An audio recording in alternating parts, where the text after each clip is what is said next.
How are you? Excellent, excellent. I'm very good, thank you. Is it a very cold day in Bodø right now? What's the weather like? The weather is quite nice actually right now. It's no wind because in Bodø it always blows from one direction or another. So it's calm, 7 degrees, little drizzle rain in the air. It's quite nice. Tell me, Ole Gunnar, first of all, casting your mind back to the game, you were in London last week for the first leg. Yeah. What was your thoughts around the game, around the Bodø fans in Tottenham? What was the narrative around coming into the Tottenham Hotspur Stadium? For me, it was massive. Like I said, I've been a Spurs fan for 35 years. And this whole journey with BodGlimt has just been amazing. And walking into the new stadium, because I've been to the White Hart Lane in 2016 when we played Arsenal. That was my first time to London, to White Hart Lane, and seen Tottenham live. But walking into that stadium and the massive reception before the game started was just so overwhelming for a long-time Spurs fan, to be honest. Yeah. So you're a Tottenham fan and a Bodø fan. Who have you been following longer? Well, like I probably told you guys earlier, but I played for BodGlimt my whole youth. BodGlimt is in my blood, in my veins. But if I want to compare it, it's like BodGlimt is like family, my blood, but Tottenham is my beloved stepbrother, stepsister, something like that. I see. Wow. So I've been following. I was, like I said, I've been for 35 years, but the one who made me a Spurs supporter was Gary Lineker back in '86, and I follow him. And then I remember when I was like 10 years old, I think he signed for Spurs then, and then after that, I became Spurs supporter. Yeah, there's a massive Spurs following out in Norway, and I saw a few pictures from the Spurs stadium. There was a few fans in Bodø Glimt shirts. Even one had a Tottenham tattoo. I mean, there seems to be a lot of Bodø fans, or a few at least, that support Tottenham. Yeah, we have a massive following in Norway. Of course, you have Liverpool is the biggest, and then also Manchester United, Arsenal, of course, Boo. But Tottenham have big. Yeah, I think it's like 4th or 5th biggest following in Norway. So tell me, what can English and Tottenham fans expect by coming to Bodø and traveling to Norway this week? You can expect a warm welcome. Everybody in Norway is very friendly, and there should be no hassle.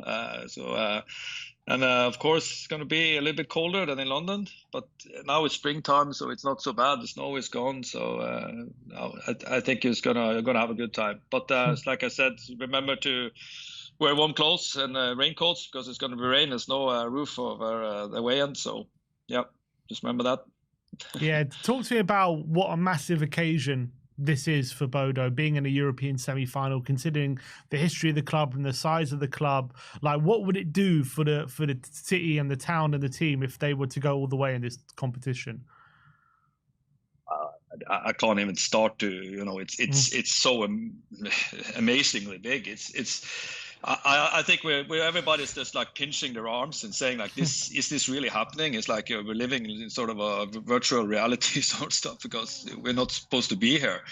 But it's a fairy tale of the biggest. You could write a movie script about it, I guess, in the end.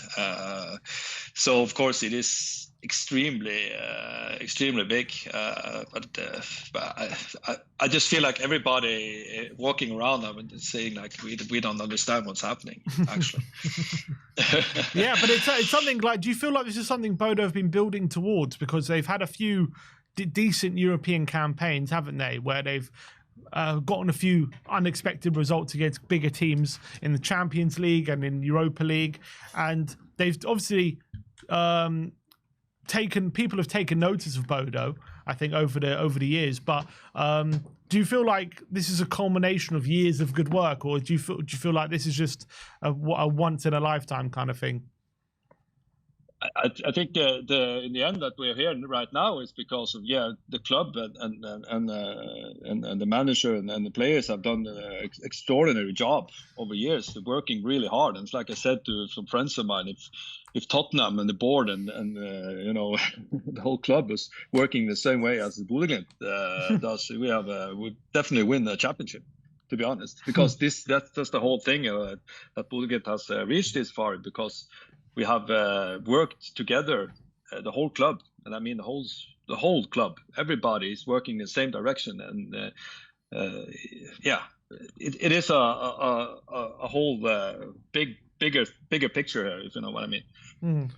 Yeah, I mean, the story of BodGlimt is just something quite incredible, because I've been doing a lot of research into them, you know, up and down the leagues for many years. And then in the last 5 years, 4 Norwegian titles, which, you know, the first one was the first one in the history. I mean, how the hell has this happened, you know? Because the story of BodGlimt is something that you can liken to if Leicester won the league and carried on winning it for the next, like, 4 years. Yeah, even Leicester, I would say, like Wrexham, you know. I mean, it's far. You know, we were like a yo-yo team going up and down the divisions for years, and small attendance of, and you know, it's like nobody expected anything. Okay, we were happy if we get maybe a cup final or even a medal in the league, but you know, expecting to win the league just once. Okay, that was wow, but 4 times, it's like I said, the fairy tale. It never stops. So like 2017, we were in the first division, and now we are 4 times league champions and regulars in Europe. Beating like big teams. You know, what do you think you being in a semi-final says about Norwegian football in general? Because a lot of people in England probably turn their noses up at Norwegian football, think it's below them. We had another YouTuber who runs a big channel, saying if Bodø were in the Premier League, he thinks they'd be relegated. He thinks, you know, that's the kind of level they're at.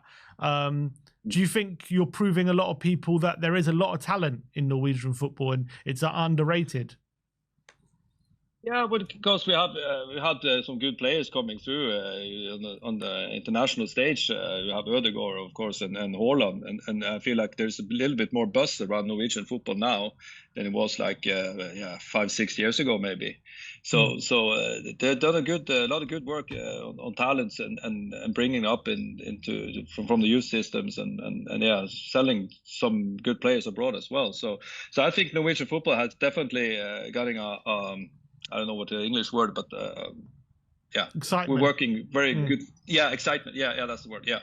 So I believe in the hard work that's been done for many years is showing results right now. And I know if it's concerned about BodGlimt, but because we are leading the way for Norwegian football right now, and there's a lot of other clubs in Norway that's looking up to us and seeing the way we have done things, and you got these old clubs like Rosenborg. It was a big team in Norway, if you remember, in the 90s and the 2000s.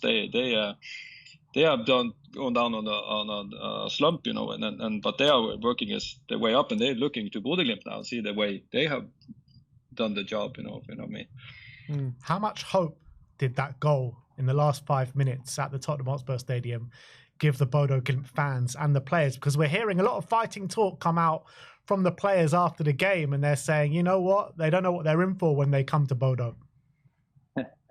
Well, it was obviously it was massive to get that goal, because 3-0, it'd be hard to believe it. But I saw this comment from I think it was Fredrik Sjøvold who said that the Tottenham should have a difficult time at Aspmyr if they're going to do the pressing that they did at Hotspur Stadium. But I don't know.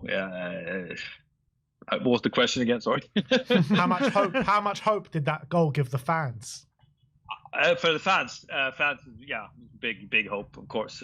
We now see that we might have a chance, actually, but you know, we know that Tottenham is a very, very good side, and although it's not been showing in the league this season, but the European campaign has been very good for Tottenham as well. So, well, I think it's like people like feel it's 50-50 chance, to be honest. Yeah, some people really believe, but some are it's going to be very difficult, because it's a Premier League side, of course. But even if you think it's 50-50, you know, that's still a massive kind of credit to the belief that Bodø have, because you're 2 goals down going into a second leg. Like for the fans to feel it's 50-50, you know, that's massive still. Yeah, that's just a general feeling I have talking to people that are friends of mine, family and stuff, that they feel like, of course, we have a chance because it's only 2 goals, and we know that at Aspmyra we have beaten some good teams there. We, like I said, back in the 2021, we beat Roma, Jose Mourinho's Roma 6-1 here, but he didn't come prepared at all. We just thought that, we're just going to go up there and get a result. But after that, of course, team have taken more precautions of the way we play and stuff. But but we score at least 2 goals, 3 goals the whole European campaign this year. So yeah, we have. In terms on the background of that. Yeah, go on. Yeah. No, in terms of that first leg, though, obviously that last goal did give you a lot of hope. But in terms of how it went in general, did it go as you expected it to go? Were you disappointed in how Bodø performed? What did you make of how it went in terms of the overall game? And we've seen like the other away games this year that we have had, because it is of course different to play on natural grass compared to our artificial pitch that we used to, and also away these big stadiums. So for my expectations and the people around me, I thought we would be happy if we get away with just a couple of goals, to be honest. But the way we played, we kept the ball, we had a lot of possession, but we didn't get into the final third. So that was probably a little bit disappointing. We didn't create more chances, but in the end, I think we did a good game, to be honest. Yeah. Yeah, and you mentioned before Jose Mourinho being a bit underprepared when he went to Bodø. Well, Ange Postecoglou as well has suffered the fate of BodGlimt before with his Celtic side. So that Ange Postecoglou, he won't want to suffer that again, and he'll be as most prepared as any manager can be, right? Yeah, I think Ange is very well prepared, and like I said, he's been here with Celtic, and he knows the conditions, he knows the pitch, and I think that he could sell that into the players. But on the other hand, it is artificial pitch, and I don't think Tottenham, they don't train that much on it, and no. So it is a different ball game. So you can prepare as much as you want, but in the end, it's up to the players and the way they're performing that day. I think they're gonna have put in a lot of work, to be honest. What do you think the artificial pitch does for Bodø? Why do you think it's such a difference maker? Well, if you remember in Norway, especially in the northern part of Norway, we only have artificial pitches. We train a lot on them because we can't have regular grass pitches all year around. So from a young stage, we play on artificial pitch, and of course, if they train on it every day, it is a different ball game. The way you run and the way you press, it just start, stop, finishing, running. It's quite different from playing on grass. So you get maybe 5, 10, 15% advantage playing on artificial if you're not used to it, I think. Yeah, and a Bodø player said after the game as well, it's going to be heavy on the knees, heavy on the back for the Spurs players, and he hopes that the Spurs players by the end of the game will feel very old playing on that pitch. Let's hope it's not that way. But Jørgen, is it kind of a win-win for you tomorrow night, or are you fully in the Bodø camp? No, to be honest, just because this is my childhood club, this team I've followed for all years. Of course, BodGlimt, I hope to see in the final. But if Tottenham in the final, I'll be, very happy as well. It is, it's a win-win. You can say that, definitely. I have one of my teams in the final. It's just amazing. Like I said, I have to pinch myself. This is not real, What difference do you think the returning players might have as well? The players that missed the first leg. Do you think that what difference they'll make to Bodø tomorrow? Well, Patrick Berg is obviously our key player. He's the one who's controlling the game and playing the ball from the back and especially defensively as well. He does a different kind of job than the players that were there in the first leg, and Håkon Evjen as well. He's a more technical, driving the ball very quickly forward, and So those two players they were missing in the first match. There's no doubt about it. So we'll see tomorrow, but I think that Patrick Berg is definitely the one to look out for. Yeah, I was also watching an interview from Norwegian journalist, and he was saying a message to the English fans that you won't believe what kind of level of noise 8,000 Bodø fans can make in the stadium. Is that something else that we're going to learn to realize at the game? Because we also had to play under those kind of conditions in Frankfurt, where the Frankfurt fans are just, make a hell of a lot of noise. Is it going to, what kind of atmosphere or is it going to be inside that stadium? Well, I've seen BodGlimt.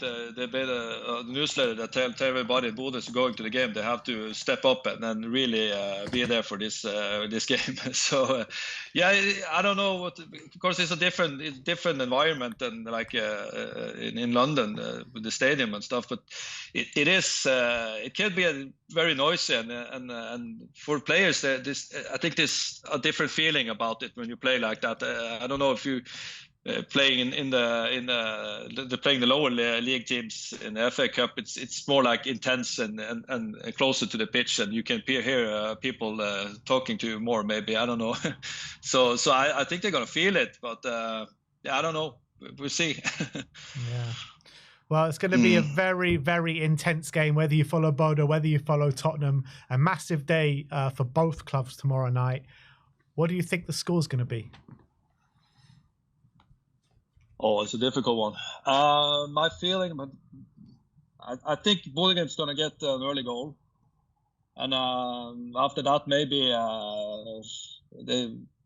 Tottenham is going to try to defend that one goal cushion they have then. So I say 2-0, and they go to extra time. And after that, we'll see. Could be penalties. That's my feeling. Maybe penalties, yeah. Wow, I really hope that's not the case. And I hope Spurs can just get the job done in 90 minutes. I don't know if my heart or my head or anything could take going 180 minutes and penalties. Sorry, not 180 minutes, but can we go all the way in penalties? I don't know if my heart can take that, particularly in that freezing cold as well. I hear it can drop down to -2, -3, -4 during the night.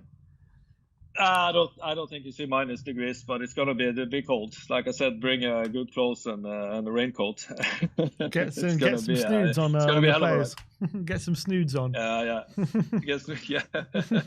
Oh, it's gonna be a good game. I hope so, and the atmosphere is gonna be good, and hopefully we see the best from both the BodGlimt supporters and Tottenham supporters, and the best of luck to both teams from me as well. So Well, look, Jørgen, thank you so much for coming on. Hopefully I'll get to meet you out in Bodø. I fly out tomorrow morning, so let's see.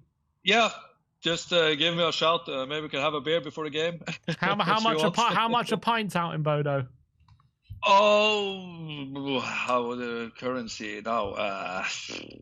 What is it? 6-7 pounds maybe. Oh, expensive! Oh, expensive beer. Expensive pints in Bodø. Yeah, it is expensive, but it's good. We're gonna have to bring a 6-pack with you then. I think. I'll bring my London beer. I can buy you the first one. Lovely. Thank you very much, Jørgen, and pleasure speaking to you, my friend. Nice one, Jørgen. You as well.